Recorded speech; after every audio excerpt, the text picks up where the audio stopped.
जिस पल मेरी पूरी क्लास उस नाइटमेयर गेम में घसीटी गई, हम सबको एक ही बात बताई गई। अगर जिंदा रहना है तो कॉफिन के अंदर घुसो। सुनने में आसान लग रहा है ना? हाँ, लेकिन प्रॉब्लम ये थी कि ज्यादातर कॉफिन्स खाली नहीं थे। उनमें सड़ी हुई लाशें बंद थीं और सिर्फ कुछ ही सेफ थे। जैसे ही सबको ये बात समझ आई, पूरी क्लास पागलों की तरह खाली कॉफिन्स के लिए लड़ने लगी। कोई धक्का दे रहा था, कोई चिल्ला रहा था, कुछ तो लिटरली जानवरों की तरह एक दूसरे पर टूट पड़े थे। लेकिन उस पूरे केओस के बीच मैंने एक सेकंड भी वेस्ट नहीं किया। मैं सीधा उस विशाल लाल कॉफिन की तरफ चल पड़ा, जिस पर पीले टैलिस्मन्स लगे हुए थे। वही कॉफिन जिसमें एक 3S क्लास गोस्ट ब्राइट कैद थी। आसपास खड़े लोग मुझे ऐसे घूर रहे थे जैसे डर के मारे मेरा दिमाग खराब हो गया हो। लेकिन उन चुतियों को क्या पता था कि मुझे वो चीज दिख रही थी जो उन्हें नहीं दिख सकती थी।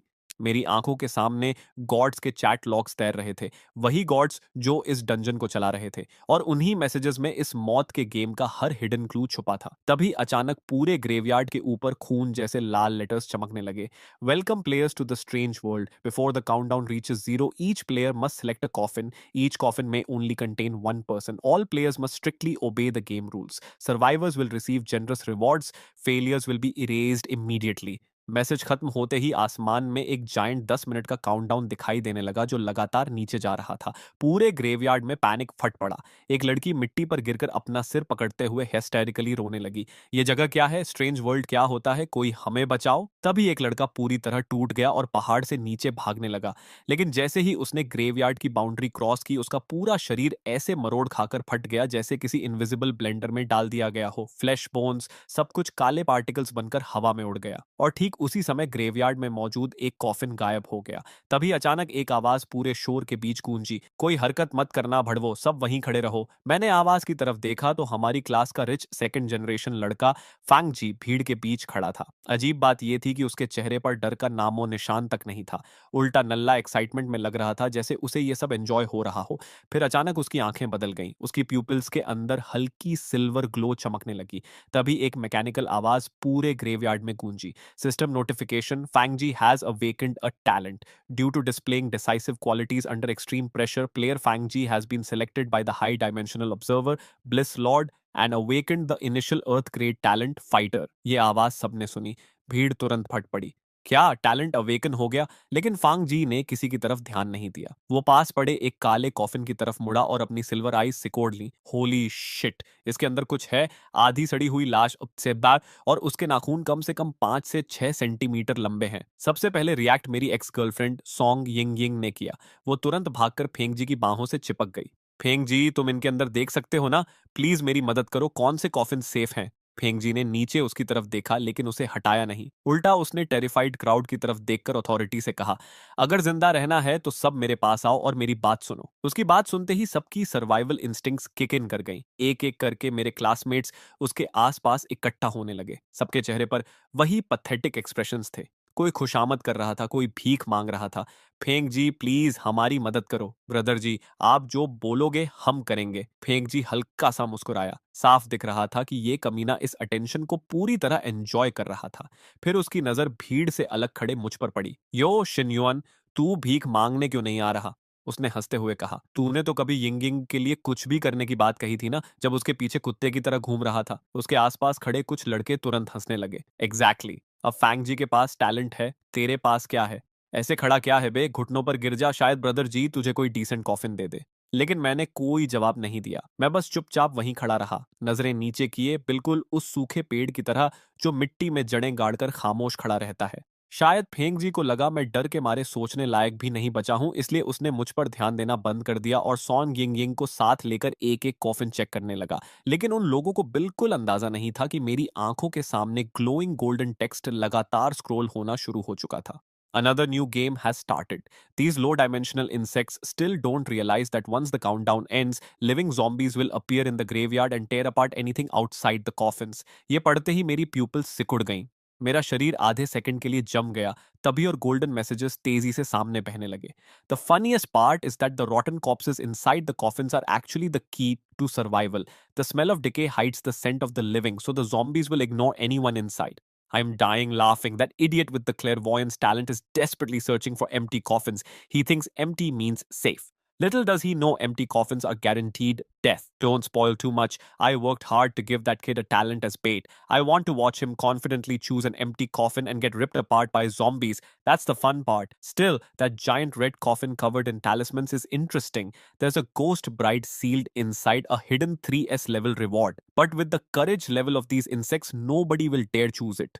मेरा दिल जोर से सीने पर धड़कने लगा, लेकिन मैंने खुद को जबरदस्ती काम रखा। और सच बोलूं तो ये सब सुनकर अंदर कुछ ठंडा पड़ गया था। पिछले 3 सालों से मैंने सॉन्ग यिंग यिंग के लिए सब कुछ सैक्रिफाइस किया था। खुद खाना स्किप किया, हर पैसा बचाया, उसके लिए लग्जरी गिफ्ट्स खरीदे जो मेरी औकात से बाहर थे। और ग्रेजुएशन खत्म होते ही वो सीधा फेंक जी की बाहों में चली गई। उसी पल मेरा दिल पूरी तरह मर चुका था। ऐसी गोल्ड डाइगर लड़की को फेंक जी के साथ नरक में सड़ना ही डिजर्व करता था। उधर फेंक जी बड़ी शान से कॉफिन्स बांट रहा था, जैसे सबकी किस्मत का राजा वही हो। इस कॉफिन में रॉटन कॉर्प्स है, अगर बदबू सह लोगे तो सरवाइव कर जाओगे ली जीशांग। ये तुम्हारा। ली जीशांग तो ऑलमोस्ट झुक ही गया। Thank you brother ji, thank you. फिर फेंग जी दूसरे कोफिन की तरफ बढ़ा। इसमें भी कॉर्प्स है, लेकिन डिके कम है। जियांग टिंग, तुम इसमें जाओ। जियांग टिंग रोते हुए उसे बार बार थैंक्स बोलने लगी। एक एक करके सारे कॉफिन्स बनते गए और फेंग जी वहीं लाइफ और डेथ का रूलर बनकर खड़ा रहा। नेचुरली सॉन्ग यिंगिंग को स्पेशल ट्रीटमेंट मिला। फेंग जी ने पर्सनली उसके लिए एक रिलेटिवली क्लीन एम्पटी कॉफिन चुना। उसने उसके कंधे पर हाथ रखते हुए कहा, ये कॉफिन पुराना और टूटा हुआ है, लेकिन कम से कम अंदर कोई लाश नहीं है, थोड़ा एंड्योर कर लो। सॉन्ग यिंगिंग ने डिस्गस्ट से नाक सिकोड़ ली। साफ दिख रहा था कि सिर्फ कॉफिन को देखकर ही उसे घिन आ रही थी, लेकिन फिर भी वो कांपते हुए सिर हिलाने लगी। आखिर में सिर्फ 2 कॉफिन्स बचे। एक बिल्कुल प्लेन था, बिना किसी डेकोरेशन के, और उसका लिड थोड़ा खुला हुआ था। बाहर से वो पूरी तरह एम्प्टी लग रहा था। दूसरा वही विशाल क्रिम्सन कॉफिन था जिस पर पुराने फेडेड टैलिस्मन्स चिपके हुए थे। फांगजी ने अपनी सिल्वर आईज से रेड कॉफिन को स्कैन किया और भौहें सिकोड़ ली। मैं इसके अंदर नहीं देख पा रहा, कुछ इसे ब्लॉक कर रहा है। फिर वो एम्प्टी कॉफिन की तरफ मुड़ा। उसकी सिल्वर प्यूपिल्स ने उसे 3 बार ध्यान से स्कैन किया। कंप्लीटली क्लीन, कंप्लीटली एम्प्टी, अंदर कुछ भी नहीं। तभी जाकर उसके चेहरे पर रिलीफ आया। फिर उसने स्मग ग्रिन के साथ मेरी तरफ देखा। जेन्युइन, लगता है रेड वाला तेरे हिस्से आया। ली जिशांग तुरंत हंस पड़ा। जल्दी से ब्रदर जी को थैंक यू बोल दे, सोच अपनी गॉडेस के लिए ये आखिरी काम होगा तेरा। पूरी भीड़ फिर से हंसने लगी। यहाँ तक कि जो स्टूडेंट्स पहले ही कॉफिन्स के अंदर घुस चुके थे वो भी मुझे ऐसे देख रहे थे जैसे कोई कॉमेडी शो चल रहा हो। लेकिन मेरी आंखों के सामने गोल्डन मैसेजेस लगातार स्क्रॉल हो रहे थे। No way, these low dimensional idiots actually handed the only hidden reward to the bullied kid. This is hilarious. The funniest part is that the idiot with clairvoyance thinks he got the biggest advantage. Once the zombies arrive, he'll finally understand what an empty coffin really means. ये पढ़कर मेरे होंठों पर धीरे धीरे एक ठंडी मुस्कान आ गई। उस वक्त फेंक जी खुद को मेन कैरेक्टर समझ रहा था। रियलिटी में तो भाई पूरी तरह कुक्कड़ था। मैं सीधे उस मैसिव रेड कॉफिन की तरफ बढ़ा जिससे टेरिफाइंग आइस वाइन एनर्जी निकल रही थी, और ऊपर काउंटडाउन अपने आखिरी 1 मिनट में पहुंच चुका था। मेरे आसपास हर कोई पैनिक में जल्दी जल्दी अपने कॉफिन्स के अंदर घुस रहा था। मैं क्रिम्सन कॉफिन के सामने जाकर रुका और अपना अंगूठा उसकी सरफेस पर रखा। वो मेरी सोच से भी ज्यादा ठंडा था। नॉर्मल ठंड नहीं, ऐसा लग रहा था जैसे मैंने जमी हुई मौत को छू लिया हो। मैंने भारी लिड को पकड़ा और धीरे धीरे उसे धक्का देकर खोला। जैसे ही कॉफिन थोड़ा सा खुला, बोन पियर्सिंग यिन एनर्जी की एक लहर बाहर फट पड़ी, जैसे उसके अंदर पूरी सर्दी कैद थी। और क्लेयरवॉयंस एबिलिटी ना होने की वजह से कॉफिन खुलने के बाद भी मैं उसके अंदर अंधेरे में क्या छुपा था ये नहीं देख पा रहा था। उसी समय फेंग जी अपने परफेक्टली क्लीन एम्पटी कॉफिन के अंदर राहत भरी स्माइल के साथ घुस रहा था, जबकि कई क्लासमेट्स मेरी तरफ मॉकिंग एक्सप्रेशन से देख रहे थे, जैसे उन्हें पूरा यकीन हो कि अब मैं मरने वाला हूं। मैं रेड कॉफिन के अंदर चढ़ गया और धीरे धीरे अंदर से उसका लिड बंद कर दिया। जैसे ही कॉफिन पूरी तरह सील हुआ, अंधेरा सब कुछ निकल गया। बिल्कुल एब्सोल्यूट डार्कनेस। और जिस पल मेरी पीठ कॉफिन के नीचे लगी, बर्फ जैसी ठंडी यिन एनर्जी की एक लहर मेरी रीढ़ से होती हुई सीधे दिमाग तक चढ़ गई। ठंड इतनी खतरनाक थी कि मेरे दांत अपने आप 2 बार टकरा गए, और तभी मेरा दायां हाथ गलती से किसी नरम चीज से छू गया। बेहद नरम, लेकिन इतनी ठंडी कि इंसानी महसूस ही नहीं हो रही थी। एक पल के लिए मेरी सांस रुक गई। मैंने धीरे धीरे उंगलियां आगे बढ़ाईं। सबसे पहले मुझे उभरे हुए पैटर्न्स महसूस हुए। हाथ से की गई सिलाई, इंट्रिकेट एम्ब्रॉयडरी पैसी, वेडिंग ड्रेस। मेरी उंगलियां धीरे धीरे ऊपर बढ़ती गईं, और ऑनेस्टली बोलूं, जो भी ये गोस्ट ब्राइड थी, उसकी फिगर सच में इंसेन थी, लेकिन उससे मेरे सिर में दौड़ रही दहशत जरा भी कम नहीं हुई। तो ये थी वो गोस्ट ब्राइड जिसके बारे में बुलेट कमेंट्स बात कर रहे थे।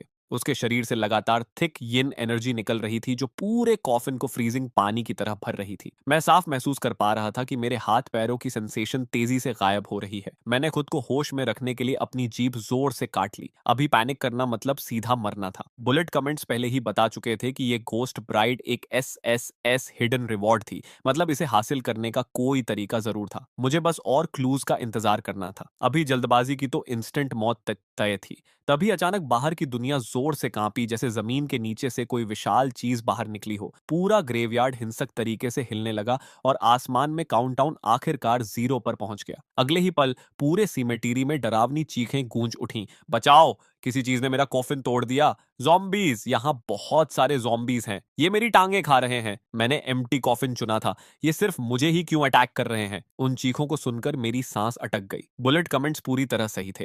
टाइमर खत्म होते ही ज़ॉम्बीज़ पूरे ग्रेवयार्ड में फैल गए थे और एम्प्टी कॉफिन्स उनके मेन टारगेट्स बन चुके थे। बस मुझे ये नहीं पता था कि इस वक्त फेंग जी की हालत कैसी होगी। आखिर उसका कॉफिन सबसे क्लीन था। तभी मैंने सुना, पास ही किसी कॉफिन को बेरहमी से फाड़ने की आवाज आई और उसके बाद फेंग जी की टेरिफाइड चीख गूंज उठी। मेरे पास मत आओ, दूर हटो साले। पे ये रेड कॉफिन के अंदर मेरे होंठ हल्के से टेढ़े हो गए। तो आखिर फेंक जी का कॉफिन भी ज़ॉम्बीज़ ने खोल ही दिया। और ऑनेस्टली मुझे उसके लिए जरा भी सिंपैथी नहीं थी। उस कमीने ने जानबूझकर मुझे सबसे डेंजरस दिखने वाला कॉफिन दिया था, क्योंकि शुरू से ही वो चाहता था कि मैं मर जाऊं। बाहर पूरा ग्रेवयार्ड अब एक लिविंग स्लॉटर हाउस बन चुका था। और ठीक तभी मेरी आंखों के सामने गोल्डन बुलेट कमेंट्स अचानक बदल गए। Wasn't the kid in the red coffin pretty brave earlier? His hands were all over the ghost bride's body. Why doesn't he try touching the top of her head? The top of her head. तो यही clue था। Message पढ़ने के बाद मैंने जानबूझकर कुछ और सेकंड्स वेट किया, फिर ऐसे एक्ट करने लगा जैसे मैं अभी भी कॉर्प्स को टटोल रहा हूं। मेरी उंगलियां धीरे धीरे उसकी कमर से ऊपर बढ़ीं और तभी वो गलती से उसके सिर के ऊपर वाले हिस्से से टकराई। और वहीं मुझे वो चीज महसूस हुई, एक ठंडी मेटल नेल। वो नेल सीधे गोस्ट ब्राइड की खोपड़ी में ठोंकी गई थी, जिसमें सिर्फ करीब 2 सेंटीमीटर का नेल हेड बाहर निकला हुआ था। उसी पल मेरी आंखों के सामने एक ट्रांसलूसेंट आइटम पैनल खुल गया। Lie in the red coffin, contract ghost bride, soul sealing nail, SSS grade growth type cursed item. Removing the soul sealing nail will release the ghost bride seal. After forming a blood contract, the ghost bride may be summoned at any time to assist in battle. The holder may feed the ghost bride by killing supernatural entities, allowing her to continuously evolve. Warning: after removing the soul sealing nail, the contractor must complete the blood pact within 10 seconds. Failure to do so will cause the ghost bride to treat the remover as an enemy. पूरा description पढ़ते ही मैंने एक second भी waste नहीं किया। मैंने nail head को उंगलियों से पकड़ा, गहरी सांस ली और पूरी ताकत से खींच दिया।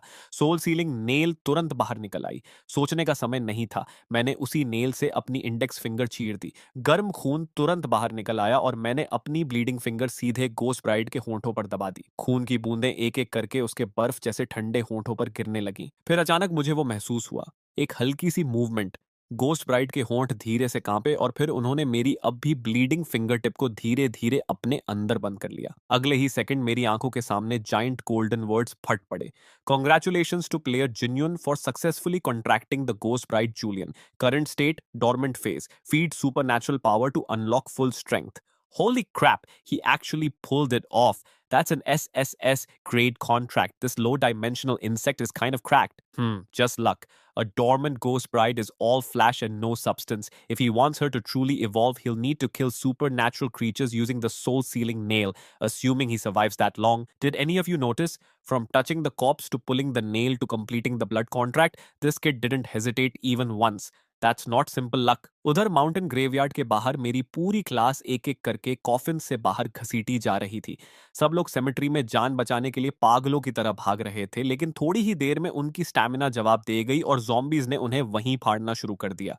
दूसरी तरफ फेंग जी अपने ही क्लासमेट्स को बेड बनाकर बार बार ज़ॉम्बीज़ से बच रहा था। डैम इट, मैंने क्लैरवॉयंस टैलेंट अवेकन किया था, फिर भी ये कर्स्ड गेम किसी लॉजिक को फॉलो ही नहीं करता। उस वक्त शायद फांगजी ने अपना फैसला कर लिया था। अब सिर्फ एक ही तरीका बचा है। वो सीधे ली जीचंग के कॉफिन की तरफ भागा। अंदर ली जीचंग सड़ी हुई लाशों के बीच कांप रहा था। ब्रदर जीचे, आप क्या कर रहे हो? लेकिन फांग जी ने बिना रुके उसे पकड़कर बाहर घसीटना शुरू कर दिया। ब्रदर जी नो! ली जिचेंग डेस्परेटली स्ट्रगल करने लगा, लेकिन फेंग जी पूरी तरह रूथलेस हो चुका था। वो कोफिन के ऊपर चढ़ गया और कई बार पूरी ताकत से ली जिकेंग की छाती पर पैर मारा। बेचारा वहीं रजिस्ट करने लायक भी नहीं बचा। अगले ही पल फेंक जी ने उसे कचरे की तरह बाहर फेंक दिया और जॉम्बीज के पहुंचने से ठीक पहले खुद कॉफिन के अंदर घुस गया। रेड कॉफिन के अंदर बैठे बैठे भी मैं बाहर क्या हुआ होगा ये आसानी से इमेजिन कर पा रहा था। फैंग जी सच में खतरनाक कमीना था। बिल्कुल वही टाइप का मॉन्स्टर जिसे हाई डायमेंशनल गॉड्स बड़े मजे से देखते होंगे, और शायद इसी वजह से वो इतनी जल्दी मरने वाला नहीं था। तभी अचानक गोस्ट ब्राइड ने मेरी फिंगर से खून चूसना बंद कर दिया। उसका शरीर पहले से थोड़ा गर्म महसूस हो रहा था, और फिर मुझे एक टेरिफाइंग सेंसेशन महसूस हुई। ऐसा लग रहा था जैसे कोई सीधे मेरी सोल को घूर रहा हो। मेरा हार्ट बीट जोर से स्किप हुआ। मैंने सिर घुमाया और देखा कि गोस्ट ब्राइड की आंखें खुल चुकी थीं। पिच ब्लैक कॉफिन के अंदर उसकी प्यूपिल्स ईरी रेड लाइट से चमक रही थीं। अगले ही पल उसका पूरा शरीर अचानक टेंस हुआ और फिर फ्रीजिंग यिन एनर्जी में बदलकर सीधे मेरे हाथ में पकड़ी सोल सीलिंग नेल के अंदर समा गया। नेल से हल्की हमिंग वाइब्रेशन निकलने लगी। उसकी रस्टी सरफेस तुरंत डार्क ब्लू लाइट से चमक उठी और रेसाइडुअल यिन एनर्जी की स्ट्रैंड्स नेल से होकर मेरी हथेली में घुसने लगी। उसी पल मुझे महसूस हुआ कि मेरे मसल्स अनरियल लेवल तक टफ हो चुके हैं। तभी मेरे दिमाग में एक सिस्टम नोटिफिकेशन गूंजा। Congratulations, host. You have obtained the active skill Ghost Bride's Protection. Duration 5 minutes. Upon activation, all attributes will forcibly double. Interesting. He actually survived the contract backlash. With that weapon, cleaning up the zombies outside shouldn't be difficult. That soul sealing nail is an absolute killing weapon. As long as he keeps using it to slaughter supernatural entities and absorb their power, the hidden weapon spirit inside will continue evolving. Bullet comments पढ़ने के बाद मेरी आंखें हल्की सिकुड़ गईं। Honestly अभी तक ज़ॉम्बीज़ से लड़ने का नाम सुनकर भी मेरे अंदर डर था, लेकिन अब गोस्ट ब्राइड का बफ पूरे शरीर में दौड़ रहा था और उसी के साथ कॉन्फिडेंस भी अंदर फट पड़ा। मैंने एक हाथ से सोल सीलिंग नेल को कसकर पकड़ा और दूसरे हाथ से कॉफिन के लिड पर जोरदार धक्का मारा। मेरी डबल्ड फिजिकल स्ट्रेंथ पूरी तरह एक्सप्लोड हो गई। भारी रेड कॉफिन लिड एक ही पुश में ऊपर उछल गया। बाहर माउंटेन ग्रेवयार्ड पूरी तरह नरक बन चुका था। दर्जनों ग्रीन हेयर्ड ज़ॉम्बीज लाशों पर झुके हुए फ्लैश और ऑर्गन्स खा रहे थे। जैसे ही उन्होंने मूवमेंट सुनी, सबसे पास वाला ज़ॉम्बी झटके से मेरी तरफ मुड़ा और रैबिड एनिमल की तरह मुझ पर टूट पड़ा। ये डिंगयुआन चुतिया हो गया है क्या? खुद मरना चाहता है क्या? लेकिन मेरी तरफ दौड़ते ज़ॉम्बी को देखकर भी मेरे चेहरे पर कोई बदलाव नहीं आया। घोस्ट ब्राइड के बफ के नीचे ज़ॉम्बीज की मूवमेंट्स इतनी स्लो लग रही थी कि ऑलमोस्ट मजाक जैसी लग रही थी, और जब उसके क्लॉज मेरे गले से बस इंचेस दूर रह गए, तभी मैंने कैजुअली अपना सिर हल्का सा टिल्ट कर दिया। उसके क्लॉज मेरी नाक के बिल्कुल सामने से हवा चीरते हुए निकल गए। उसी मोशन में मैंने ज़ॉम्बी की लोअर बैक पकड़ ली, सोल सीलिंग नेल को ऊपर उठाया और पूरी ताकत से उसके स्कल में घुसा दिया। अगले ही सेकंड उसका सख्त क्रेनियम आर पार छिद गया। तभी सिस्टम नोटिफिकेशन गूंजा। Congratulations, host. Zombie successfully eliminated. The soul sealing nail has absorbed a small amount of yin energy. Current upgrade progress 33%। मतलब वेपन को फिर अपग्रेड करने के लिए मुझे दो और zombies मारने थे। फाइन बाय मी। मैंने धीरे से सोल सीलिंग नेल को zombie के स्कल से बाहर खींचा। खून की स्मेल ने पास के दो zombies को तुरंत एनरेस्ट कर दिया। दोनों गुटुरल रोअर करते हुए दोनों साइड से मेरी तरफ टूट पड़े, लेकिन मेरी आंखें बिल्कुल काम थीं, जैसे बिना लहर वाला मरा हुआ पानी। लेफ्ट वाला ज़ॉम्बी थोड़ा फास्टर था। मैंने आधा कदम दाईं तरफ शिफ्ट किया और उसके क्लॉज बस मेरे शोल्डर को स्क्रैप करते हुए निकल गए। उसी मूवमेंट में मैंने सोल सीलिंग नेल को कसकर पकड़ा और सीधा उसके अपर जॉ के आर पार घुसा दिया। उसी एग्जैक्ट मोमेंट पर दाईं तरफ वाला ज़ॉम्बी मेरे बैक पर क्लॉज मारने वाला था। मेरी टांग स्टील व्हिप की तरह निकली और सीधे उसके नी पर जा लगी।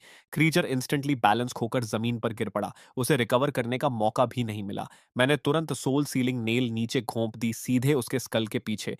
The soul sealing nail has absorbed sufficient energy. Level increase to LV2, piercing strength and yin damage doubled. उसी समय मेरे हाथ में पकड़ा वेपन बदलने लगा। नेल हेड से एक जेड हैंडल निकल आया, जबकि करीब 30 सेंटीमीटर लंबा बॉडी स्ट्रेच होकर और शार्प हो गया। अब वो नेल कम और डेडली डैगर ज्यादा लग रहा था। गोल्डन कमेंट्स फिर से एक्सप्लोड हो गए। This insects combat instincts are insane. He fights like a cold-blooded assassin, way better than those screaming trash bags running for their lives. Interesting. That weapon is finally starting to look worthwhile. Keep slaughtering each other low-dimensional insects. Entertain us. तभी पास से एक desperate scream गूंजी। Help! कोई मुझे बचाओ! वो मेरी class का वंगचांग था। वो डर के मारे जमीन पर क्रॉल कर रहा था, जबकि एक अनयूजुअली मस्कुलर ज़ॉम्बी धीरे-धीरे उसके पीछे बढ़ रहा था। Save me genuine. अगर बचा लिया तो मैं तुम्हें डैड तक बुलाऊंगा। जैसे ही वांग चांग ने मुझे देखा, उसकी आंखें ऐसे चमक उठीं जैसे उसे खुद सैल्वेशन मिल गया हो। मैंने हल्का सा अपनी आंखें सिकोड़ लीं। वो ज़ॉम्बी बाकी ज़ॉम्बीज से क्लियरली ज्यादा स्ट्रांग लग रहा था और अभी अभी सोल सीलिंग नेल अपग्रेड हुई थी। मतलब ये परफेक्ट टेस्ट सब्जेक्ट था। फैसला करते ही मैंने जमीन पर जोर से किक मारी और तीर की तरह आगे निकल गया। जैसे ही जंबी के क्लॉज वांग चांग का थ्रोट फाड़ने वाले थे, डार्क ब्लू लाइट की एक स्ट्रीक हवा में चमकी। अपग्रेड सोल सीलिंग नेल ने बिना स्लाइटेस्ट रेजिस्टेंस के जंबी की गर्दन काट दी। अगले ही पल उसका सिर बॉडी से अलग होकर नीचे गिर पड़ा। वांग चांग शॉक में मिट्टी पर बैठ गया। जनुआन, थैंक यू, अब से मेरी जान तुम्हारी है, तुम जो बोलोगे मैं वही करूंगा। लेकिन मैंने उसकी तरफ देखा तक नहीं। मैं बस वेपन को एग्जामिन करते हुए खुद से बड़बड़ाया। अपग्रेड के बाद अटैक पावर का बूस्ट साफ दिख रहा है।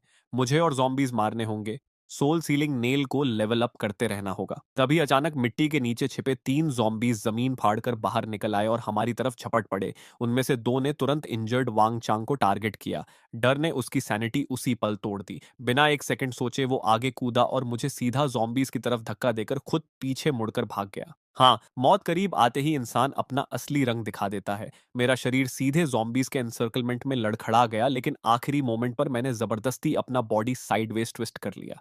सोल सीलिंग नेल ने अंधेरे में डैज़लिंग ब्लू आर्क्स बनाई। बर्फ जैसी 3 फ्लैशेस ज़ॉम्बीज़ की गर्दनों से गुजर गईं। अगले ही पल तीनों हेडलेस कॉर्प्सेस ज़ोर से ज़मीन पर गिर पड़े। उधर वांग चांग अपनी इंजर्ड लेग के साथ ज़्यादा दूर भाग भी नहीं पाया था। मैं आराम से उसके पीछे चला, कुछ ही सेकंड्स में उसे पकड़ लिया और उसकी पीठ पर जोरदार किक मारी। वो मुंह के बल जमीन पर गिर पड़ा और पैनिक में पलटकर बोला, शिन्युआन, मेरा वो मतलब नहीं था, जॉम्बी ने मुझे धक्का दे दिया था अभी। मैं धीरे धीरे उसकी तरफ बढ़ा। मेरी आंखें बर्फ से भी ज्यादा ठंडी थीं। फिर एक गीली टीयरिंग साउंड गूंजी। वांग चांग ने हॉरर और अनविलिंगनेस से अपनी चेस्ट पकड़ ली और अगले ही पल लाइफलेस होकर जमीन पर गिर पड़ा।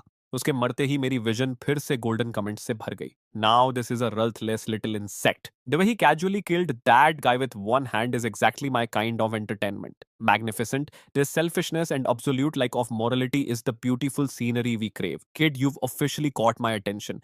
उस मोमेंट पर मुझे आखिर पूरी सच्चाई समझ आ गई। ये गेम कभी सर्वाइवल ट्रायल था ही नहीं, ये एक अरीना था, एक ग्लैडिएटर पिट, जिसे हाई डायमेंशनल गॉड सिर्फ एंटरटेनमेंट के लिए चला रहे थे। और इस गेम को जीतने का सिर्फ एक तरीका था, मॉन्स्टर्स से भी ज्यादा कोल्ड बनना। आसपास मौजूद हर इंसान को सिर्फ एक्सपेंडेबल चेस पीसेस की तरह देखना। मैंने धीरे से सोल सीलिंग नेल को फिर बाहर खींचा और सामने उमड़ते जॉम्बीज के टाइट को ठंडी नजरों से देखा। तो आ जाओ, एक दिन मैं साबित करके रहूंगा कि इंसेक्ट्स भी गॉड्स को मार सकते हैं। उसके बाद मेरा शरीर जॉम्बी हॉर्ड के बीच फैंटम की तरह घूमने लगा। सोल सीलिंग नेल का हर स्विंग एक और जॉम्बी की जान ले रहा था।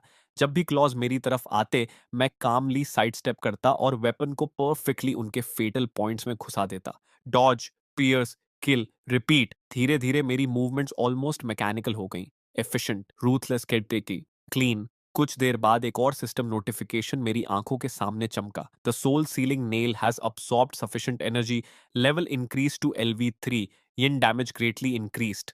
इस बार वेपन का अपीयरेंस ज्यादा नहीं बदला, लेकिन उसकी ब्लेड से टेरिफाइंग फ्रीजिंग ऑरा निकलने लगी। मैंने ग्रिप और टाइट की और बाकी बचे जॉम्बीज को काटना जारी रखा। दूसरी तरफ ग्रेवयार्ड के एक मैसिव रॉक के पीछे कुछ सर्वाइवर्स छिपकर ये पूरा मैसेकर देख रहे थे। ये कमीना और फास्ट कैसे होता जा रहा है? एक लड़के ने धीरे से कहा। पहले इसे एक जंबी मारने में 2-3 हिट्स लगते थे। दूसरा लड़का बिटर आवाज में बोला, बस लकी हो गया है। वो वेपन किसी के हाथ में होता तो कोई भी बाहर पागलों की तरह फाइट कर लेता। धीरे धीरे टाइम गुजरता गया। आखिरकार गोस्ट ब्राइट का प्रोटेक्शन बफ खत्म हो गया। मैंने जल्दी से बैटलफील्ड स्कैन किया। अब तक मैं कुल 15 जॉम्बीज मार चुका था, लेकिन ग्रेवयार्ड में अभी भी कुछ जॉम्बीज घूम रहे थे। तभी अचानक पूरे सेमेट्री के ऊपर एक मैसिव रेड बैरियर उतर आया। जितने भी जॉम्बीज हिल रहे थे वो सब इंस्टेंटली फ्रीज हो गए। अगले ही सेकंड उनके बॉडीज अंदर से फट गईं और वो ब्लैक सैंड बनकर मिट्टी में समा गए। Beginner trial complete, surviving players 12। खत्म हो गया? एक ट्रेम्बलिंग आवाज कॉफिन के अंदर से आई। कुछ सेकंड्स बाद एक कॉफिन का लिड धीरे से खुला और एक रोती हुई लड़की डरते डरते बाहर झांकी। फिर दूसरा कॉफिन खुला, फिर तस्साई। एक एक करके सर्वाइवर्स बाहर निकलने लगे। फैंगजी अभी भी जिंदा था, एग्जैक्टली जैसे मैंने एक्सपेक्ट किया था, लेकिन अब उसकी हालत किसी गटर से निकले चूहे जैसी लग रही थी। सिर से पैर तक डिस्गस्टिंग ग्रीन कॉर्प्स स्लाइम में लथपथ। लेकिन असली शॉकिंग बात वो नहीं थी। असली शॉक थी सॉन्ग यिंगिंग। समहाउ वो भी अभी तक जिंदा थी। जबकि उसका कॉफिन तो एम्प्टी था। तो आखिर वो बची कैसे? उनके अलावा 9 और सर्वाइवर्स थे। उनमें एक था जाओ पेंग, हमारी क्लास का लंबा एथलेटिक स्पोर्ट्स कैप्टन जो हमेशा फेंग जी के लॉयल अटैक डॉग की तरह घूमता था। उसके साथ पोनीटेल वाली लड़की ली जियाओ खड़ी थी जो सॉन्ग यिंगिंग की बेस्ट फ्रेंड थी। तभी आसमान में फिर से ब्लड रेड टेक्स्ट चमकने लगा। The blood point settlement phase will now begin. Rewards will be distributed based on each player's performance. Blood points are the only currency within the strange world and may be used to purchase cursed items or trade with other players. Announcement खत्म होते ही पूरे sky में translucent settlement panels दिखाई देने लगे। हर survivor अपना reward breakdown देख सकता था और मेरे पैनल पर एक नंबर सबसे ज्यादा चमक रहा था। Total blood points 1350। उसे देखते ही मेरा दिमाग कैलकुलेशंस करने लगा। पॉइंट्स का एक हिस्सा डेफिनेटली रेड कोफिन चूज करने से आया था, जैसा मैंने सोचा था। हाई रिस्क मतलब इनसेन रिवॉर्ड्स। लेकिन उससे भी इंपॉर्टेंट बात कुछ और थी। प्लेयर्स को मारने पर भी ब्लड पॉइंट्स मिलते थे। मतलब ये सिस्टम सिर्फ प्लेयर्स को एक दूसरे को मारने की परमिशन नहीं दे रहा था, ये एक्टिवली उसे एनकरेज कर रहा था। मेरे होंठों के कोने पर धीरे से एक फेंट स्माइल आ गई। उधर फैंग जी का चेहरा देखने लायक था। उसके सेटलमेंट पैनल पर सिर्फ पैथेटिक 200 ब्लड पॉइंट्स थे। रिवॉर्ड्स डिस्ट्रीब्यूट होने के तुरंत बाद सिस्टम ने एक और अनाउंसमेंट किया। All surviving players are now granted 10 minutes of safe time. During this period, no supernatural entities will appear and all players will remain in a non-attackable state. कुछ देर बाद ली जाओ सॉन्ग यिंगिंग को लेकर मेरी तरफ आई। चिन युएन, हमें तुमसे कुछ बात करनी है। मैंने उसे पूरी तरह इग्नोर कर दिया, लेकिन ली जाओ को फर्क ही नहीं पड़ा। वो कॉन्फिडेंटली सीधी खड़ी हुई और बोलती रही, तुम्हारे हाथ वाला वेपन फेंग जी को दे देना चाहिए। ये सुनकर मैंने आखिरकार धीरे से अपनी नजरें उसकी तरफ उठाई। ली जाओ ने अपने हाथ सीने पर बांध लिए जैसे वो सबकी तरफ से बात कर रही हो। तुम जानते हो ना कि फैंग जी ने क्लेरवॉयंस टैलेंट अवेकन किया है। उसके पास टैलेंट स्किल है, तुम्हारे पास नहीं। वो वेपन उसके हाथ में अपनी मैक्सिमम पोटेंशियल तक पहुंच सकता है। उसके बगल में खड़ा जाओ पेंग तुरंत सिर हिलाने लगा। एग्जैक्टली फैंग जी के पास टैलेंट है। अगर वो वेपन यूज करेगा तो डेफिनेटली तुमसे ज्यादा स्ट्रांग होगा। हमें ग्रुप के बारे में सोचना चाहिए। आसपास खड़े बाकी क्लासमेट्स भी एक दूसरे को देखने लगे और फिर सबकी नजरें मेरी तरफ मुड़ गईं। किसी ने खुलकर कुछ नहीं कहा, लेकिन उनकी आंखों में ग्रीड साफ दिख रही थी। मैं ऐसे खड़ा रहा जैसे मुझे कुछ फर्क ही नहीं पड़ रहा। मेरी साइलेंस देखकर ली जाओ और बोल्ड हो गई। और तुम्हारे ब्लड पॉइंट्स भी सबके साथ इक्वली शेयर होने चाहिए। रेड कॉफिन तुम्हें सिर्फ इसलिए मिला क्योंकि हम बाकी लोगों ने तुम्हें लेने दिया, नहीं तो तुम्हें वो रिवॉर्ड्स कभी नहीं मिलते। थोड़ी दूर खड़ा फैंग जी ये पूरा सीन हल्की स्माइल के साथ एंजॉय कर रहा था। कुछ क्लासमेट्स ग्रीडी दिख रहे थे, कुछ गिल्टी, और कुछ तो धीरे धीरे मेरे और करीब आने लगे थे जैसे प्रेशर बढ़ाने वाले हों। लेकिन सबसे फनी बात यह थी कि उनमें से किसी को भी अपनी डिमांड अनरीजनेबल नहीं लग रही थी। उसी समय गोल्डन कमेंट्स फिर एक्सप्लोड हो गए। हाँ हाँ, यही ड्रामा देखना मुझे पसंद है। बेकार के कावर्ड्स कॉफिन्स के अंदर ट्रैश की तरह कांपते रहे और अब जॉम्बी मारने वाले बंदे से रिवॉर्ड्स मांग रहे हैं। लो डायमेंशनल इंसेक्ट्स कभी नहीं बदलते। जब खुद में एबिलिटी नहीं होती तब कलेक्टिव की बातें शुरू कर देते हैं। रिस्क कुछ नहीं लेना, लेकिन बेनिफिट्स फ्री में चाहिए। मैंने धीरे धीरे सोल सीलिंग नेल पर अपनी पकड़ कस ली। डार्क ब्लू फ्रॉस्ट उसकी ब्लेड पर फैलने लगी और आइसी यिन एनर्जी बाहर लीक होने लगी। यहां तक कि मेरे पैरों के नीचे की मिट्टी पर भी पतली बर्फ जमने लगी। मेरी नजर सामने खड़े हर चेहरे पर घूमी। फिर मेरे होंठों पर एक ठंडी स्माइल आ गई। तुम लोग सीरियसली ये सब बोल रहे हो? मैंने धीरे धीरे सोल सीलिंग नेल उठा ली। उसकी ईरी ब्लू लाइट सबके चेहरों पर पड़ रही थी। जाओ पेंग इंस्टिंक्टिवली आधा कदम पीछे हट गया, फिर खुद को मजबूर करके वहीं खड़ा हो गया। किसे डराने की कोशिश कर रहा है? सिस्टम पहले ही बोल चुका है कि 10 मिनट सेफ पीरियड चल रहा है, तू हम पर हमला नहीं कर सकता। ये सुनते ही कुछ और लोगों को भी हिम्मत आ गई। एग्जैक्टली अभी कोई किसी को हर्ट नहीं कर सकता, वेपन होने से क्या फर्क पड़ता है? उनकी स्टुपिडिटी देखकर मुझे ऑलमोस्ट हंसी आ गई। तुम सही कह रहे हो, अभी मैं तुम लोगों के साथ कुछ नहीं कर सकता। मैं हल्का सा रुका, फिर सोल सीलिंग नेल सीधा उनकी तरफ पॉइंट कर दी। लेकिन 10 मिनट्स बाद उसी पल एटमॉस्फेयर पूरी तरह फ्रीज हो गया। तुम सबने सेटलमेंट पैनल देखा था ना? मेरी आवाज और ठंडी हो गई। एक प्लेयर को मारने पर 100 ब्लड पॉइंट्स मिलते हैं, ज़ॉम्बीज मारने से कहीं ज्यादा प्रॉफिटेबल। सबके चेहरे एक साथ बदल गए। लीजाओ के होंठ कांपने लगे, उसकी सारी कॉन्फिडेंस गायब हो चुकी थी। जाओ पेंग बार बार अपनी फिस्ट्स भींच और खोल रहा था और उसके माथे पर कोल्ड स्वेट आ गया था।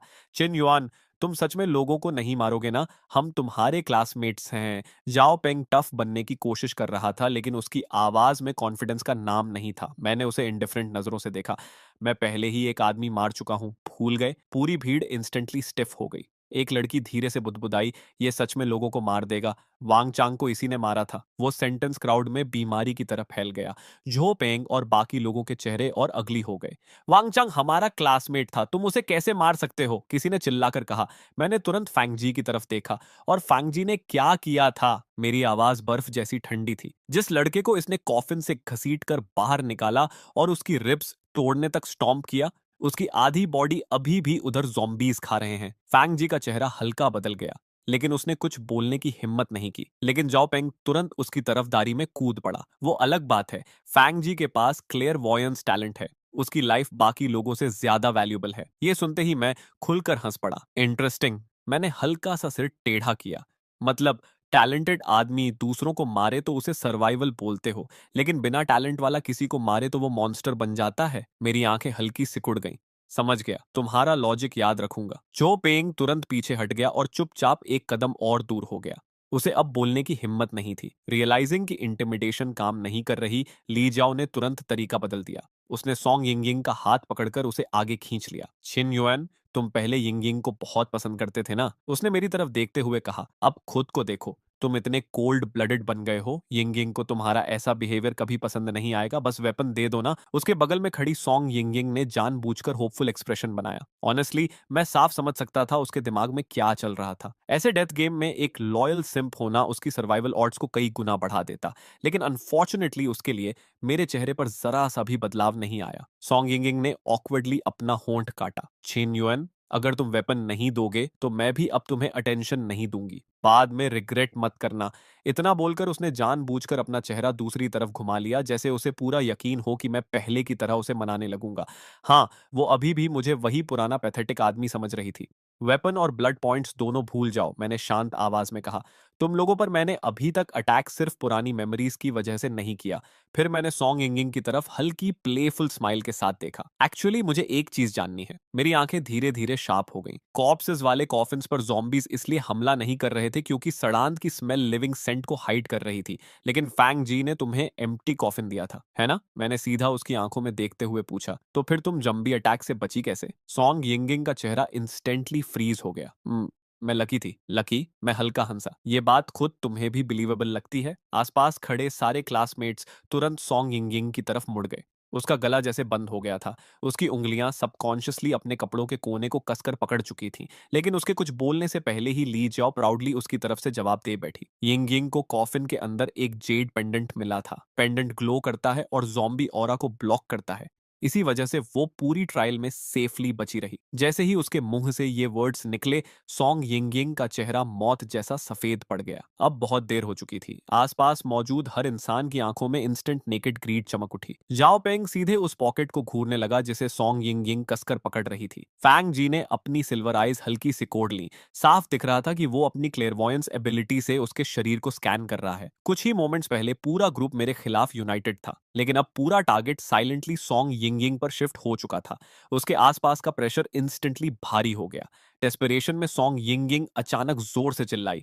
सोचो, सिस्टम हमें 10 मिनट का सेफ टाइम क्यों देगा? क्राउड एक सेकंड के लिए फ्रीज हो गया। उसने जल्दी से आगे कहा, इस ग्रेवयार्ड में इतने सारे कॉफिन्स और कॉर्पसेस पड़े हैं। अगर मुझे एक कॉफिन से जेड पेंडेंट मिला तेलेपैथी से, तो बाकी जगहों पर भी हिडन कर्स्ड आइटम्स हो सकते हैं। उसकी आवाज तेज हो गई। ये 10 मिनट्स ऑब्वियसली ट्रेजर हंटिंग के लिए हैं। वो सेंटेंस जैसे एक की बन गया जिसने सबकी ग्रीड अनलॉक कर दी। सही कह रही है, बाकी कॉफिन्स में भी हिडन आइटम्स हो सकते हैं। जल्दी सर्च करो, क्या पता जिन्युन की नेल से भी स्ट्रॉन्ग वेपन मिल जाए।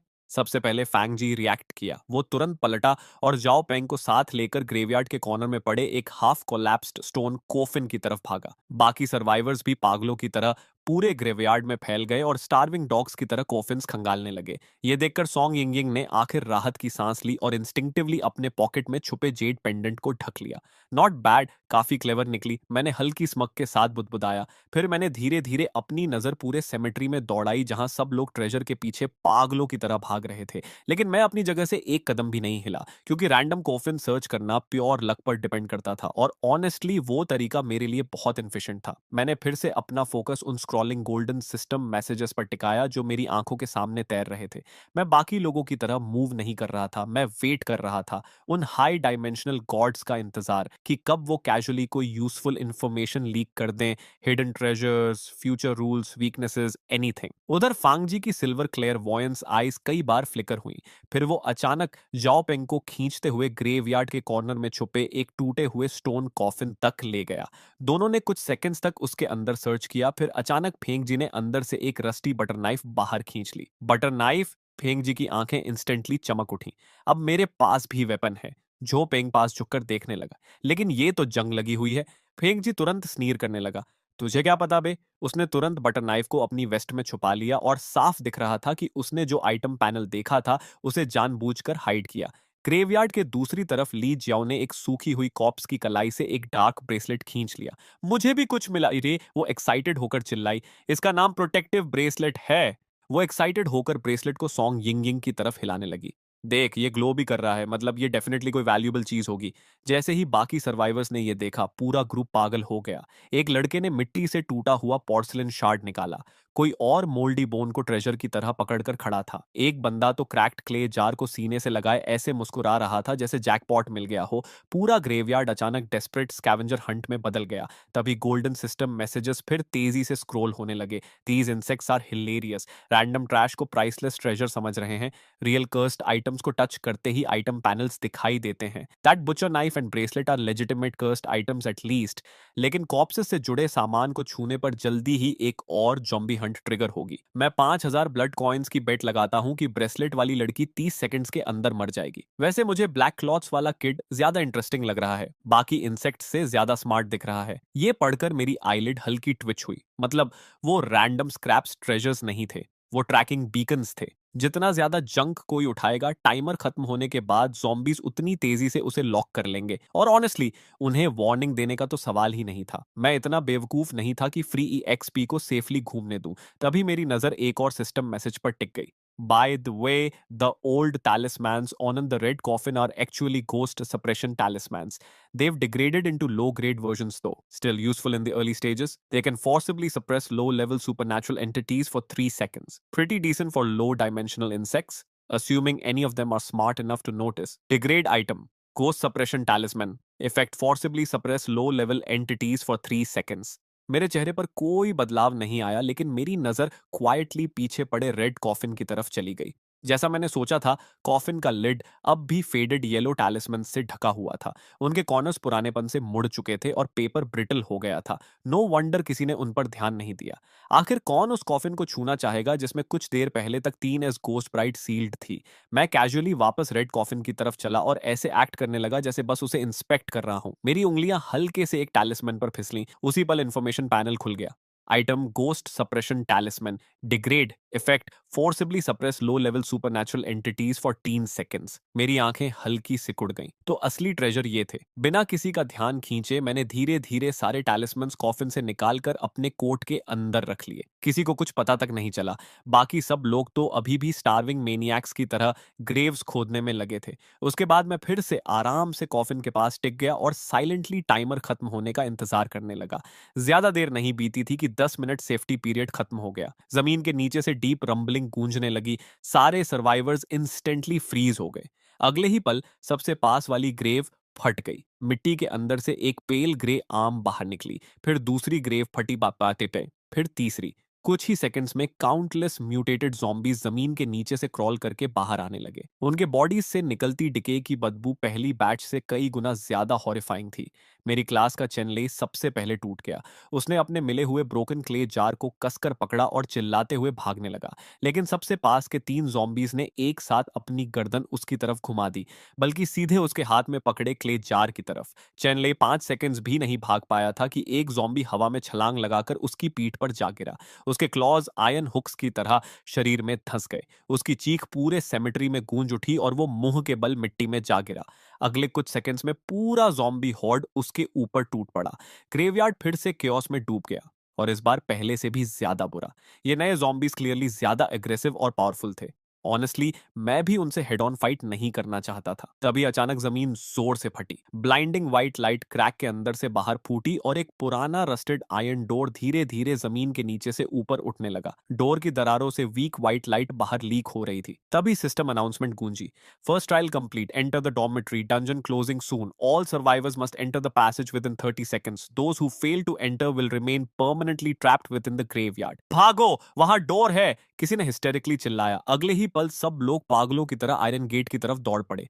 फैंग जी सबसे पास था, इसलिए वही सबसे पहले डोरवे के अंदर घुसा। जाओ पोंग तुरंत उसके पीछे अंदर घुस गया। ली जाओ सेफ्टी तक पहुंचने के चक्कर में भागते भागते अपना एक शू भी खो बैठी और बेयरफुट ही दौड़ती रही। उधर मैं बिल्कुल कामली आखिरी 3 सेकंड्स तक वेट करता रहा, फिर आराम से आयरन डोर की तरफ चल पड़ा। जैसे ही मैं डोरवे के अंदर गया, पीछे मौजूद सारे ज़ॉम्बीज़ इंस्टेंटली गायब हो गए। उनकी जगह एक डैम्प मोल्डी हवा की बदबू ने ले ली। ऊपर फ्लिकरिंग फ्लोरेसेंट लाइट्स लगातार बज़ कर रही थीं और उनमें से शार्प इलेक्ट्रिकल क्रैकलिंग की आवाज़ आ रही थी। मेरे पैरों के नीचे सफ़ेद और हरे टाइल्स थे। कॉरिडोर के दोनों साइड्स पर टाइटली शट डोर्स लगे हुए थे जिन पर ब्लू रूम नंबर्स लिखे थे। पूरा प्लेस बिल्कुल किसी स्कूल डॉर्मेट्री हॉलवे जैसा लग रहा था। सबसे पहले ली जियाओ रिएक्ट की। हम वापस आ गए। वो वॉल से टिक गई। उसके चेहरे पर मिट्टी और आंसू दोनों लगे थे। ये डॉम बिल्डिंग है, हम रियलिटी में वापस आ गए, हम बच गए, हम सच में बच गए। एक लड़का वहीं फ्लोर पर गिरकर अनकंट्रोलेबली रोने लगा। मैंने क्वाइटली सबको काउंट किया। मुझे मिलाकर अब सिर्फ 11 सर्वाइवर्स बचे थे। मैं कॉरिडोर के आखिर में ठंडी वॉल से टिक गया और चुपचाप अपने क्लासमेट्स को फर्स्ट ट्रायल सर्वाइव करने की खुशी मनाते देखता रहा। लेकिन उनसे अलग मुझे अंदर कुछ भी फील नहीं हो रहा था, क्योंकि मेरी आंखों के सामने सिस्टम मैसेजेस पहले से भी ज्यादा तेजी से स्क्रॉल होना शुरू हो चुके थे और इस बार हर लाइन ब्लड रेड थी। हा हा हा हा, ये इंसेक्ट्स सच में सोच रहे हैं कि सेफ जोन में पहुंच गए। This is the second trial, female dormitory. अब असली सफरिंग शुरू होगी। इनके एक्सप्रेशंस बहुत डिलिशियस हैं। मुझे बेट लगानी है कि ये लोग यहाँ ग्रेवयार्ड से भी ज्यादा रोएंगे। तभी अचानक वॉल से खून रिसना शुरू हो गया। सबसे पहले ली जाओ ने नोटिस किया, वॉल पर ब्लड राइटिंग। कॉरिडोर में मौजूद हर स्माइल उसी पल गायब हो गई। ब्लडी लेटर्स धीरे धीरे वॉल्स पर बनने लगे। Second trial, bloody dormitory Baseta. Welcome players to bloody dormitory. Or this building contains 3 floors with 12 dormitories per floor. However, the number of incoming survivors will soon exceed room capacity per se. To ensure every player possesses an independent safe zone, the elimination game will begin at exactly midnight. At that time, high-risk supernatural entities will appear within the dormitories. Players unable to survive until dawn will be permanently eliminated. Bloody text गायब हो गया। उसकी जगह एक giant blood red clock दिखाई देने लगी जो मिडनाइट की तरफ काउंटडाउन कर रही थी। सबसे पहले लियू शाओफोंग टूट गई। वो चीखते हुए फ्लोर पर गिर पड़ी और अपना चेहरा ढककर हिस्टेरिकली रोने लगी। ये रियलिटी नहीं है, हम अभी भी गेम के अंदर हैं। कई लड़कों के चेहरे इंस्टेंटली सफेद पड़ गए। जाओ पेंग ब्लड रेड क्लॉक को देखते हुए कांपने लगा। फैंग जी ने साइलेंटली अपनी बुचर नाइफ को और कसकर पकड़ लिया। उसका एक्सप्रेशन बेहद अगली हो चुका था। मेरी विजन के सामने और सिस्टम मैसेजेस फ्लड होने लगे। इन इंसेक्ट्स का रोना ऑलरेडी अनोइंग हो गया। मिडनाइट अभी शुरू भी नहीं हुआ। दूसरे बिगिनर ट्रायल्स वाले प्लेयर्स अभी तक डॉर्मेटोरी पहुंचे भी नहीं। डंजन डिजाइनर इस बार सच में ईविल निकला।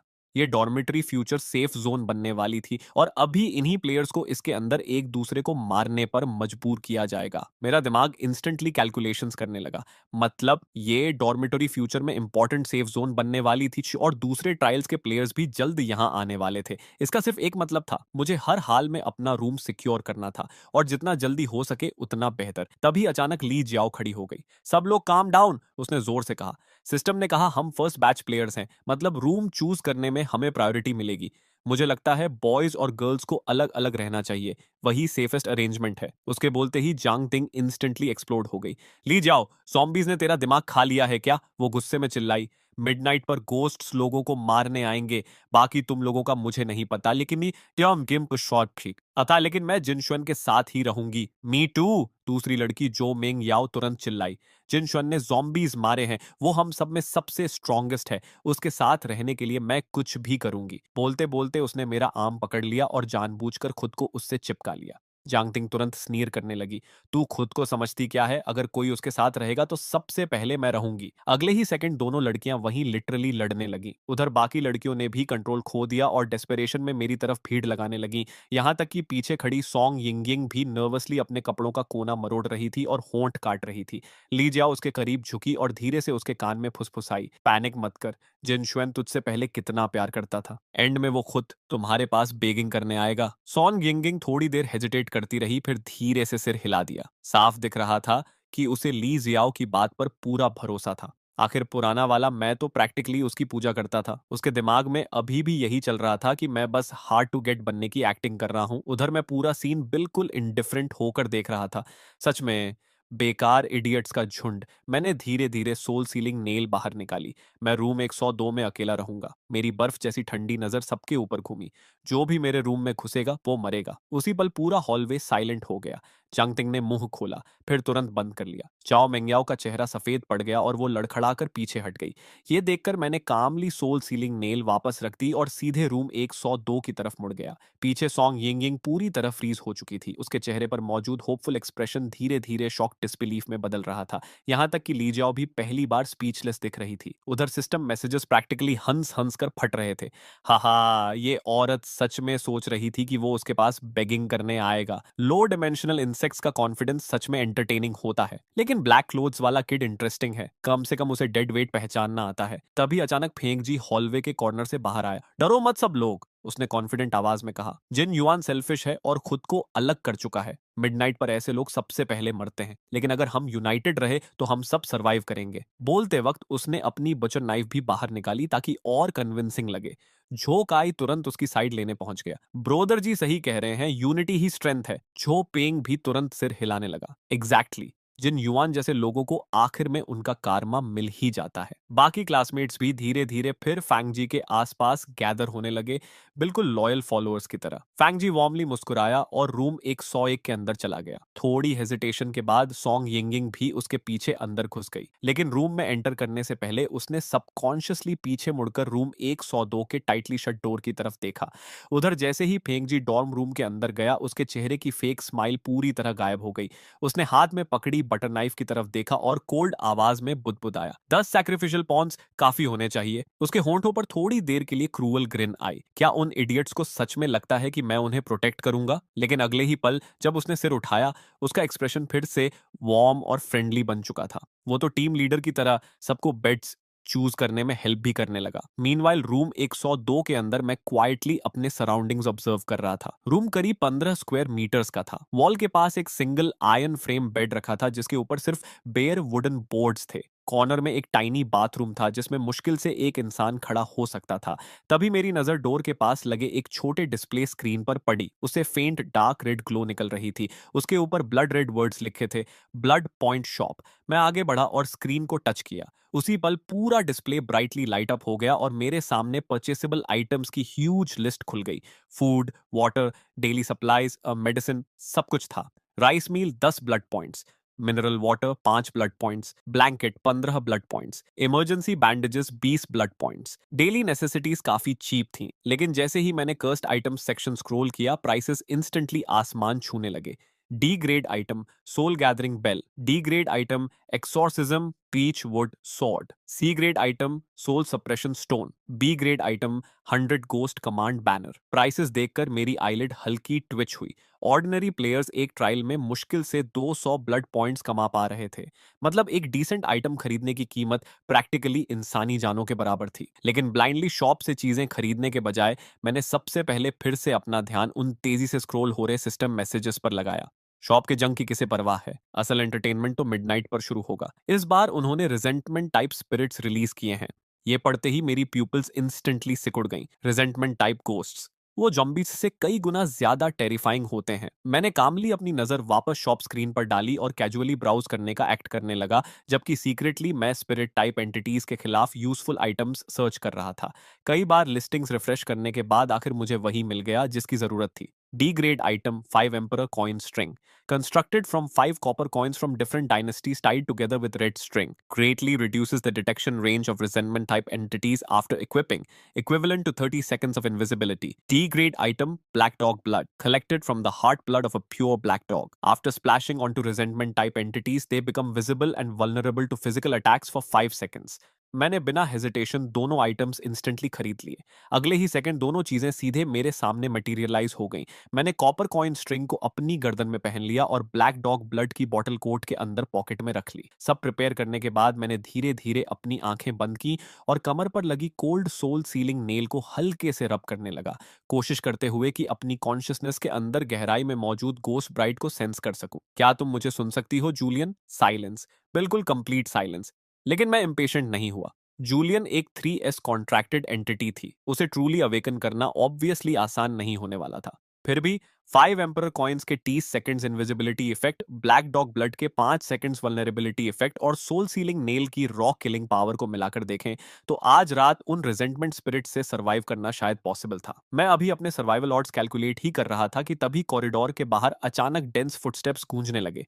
तो फिलहाल के लिए इसी के साथ ये वीडियो यहीं खत्म होती है। लेकिन भाई, स्टोरी अभी बस शुरू हुई है और अगर इसका नेक्स्ट पार्ट रिलीज होता है तो मैं उसका नया पार्ट बहुत जल्द लेकर आ जाऊंगा। तब तक के लिए लाइक, सब्सक्राइब और बेल आइकॉन दबाना मत भूलना, क्योंकि आगे इस डेथ गेम में सिर्फ गोस्ट्स ही नहीं, इंसानों का असली चेहरा भी देखने को मिलने वाला है।